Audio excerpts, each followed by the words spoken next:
Ya konfirma el Vice-Alcalde Cesar Iturralde kay hindi mas si Ismael Musa el Indigenous People Mandatory Representative na konseho lokal sino si Tungku Hanapia.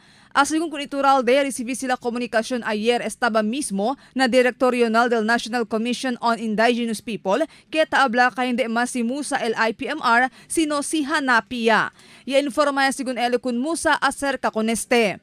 We receive the communication from the NCIP Regional Office and the Regional Office of the DILG, providing us with the necessary requirements and documents for a new IP representative in the person of Tungku Hanapi.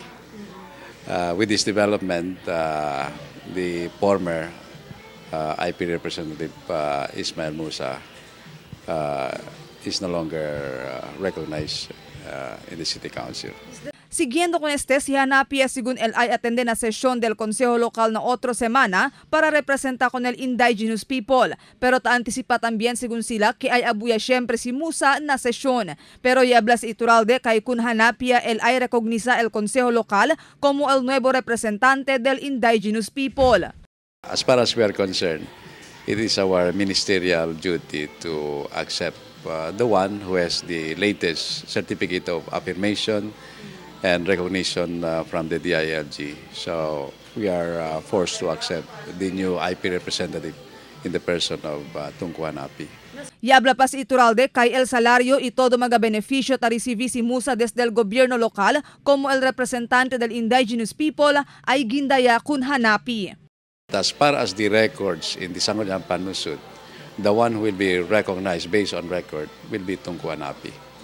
So all benefits, privilege, even recognition will be Councilor Tungku Hanapi.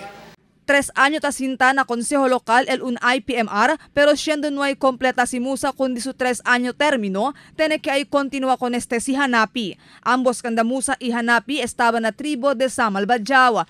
Sita acordaya man petisyon del pasaw año el mga Council of Leaders del Indigenous People para kita kun Musa como el dila representante na Consejo Local. Este después man miyembro si Musa na partido de Laban ng Demokratikong Pilipino o LDP, un partido politikal. Uno segundo el mga polisía del grupo amo kay prohibido el dila representante na Consejo Local para cada miyembro del maskin cosa partido politikal. Un cosa segun kaya viola si Musa. Marifita Mayo, Dateline Zamboanga.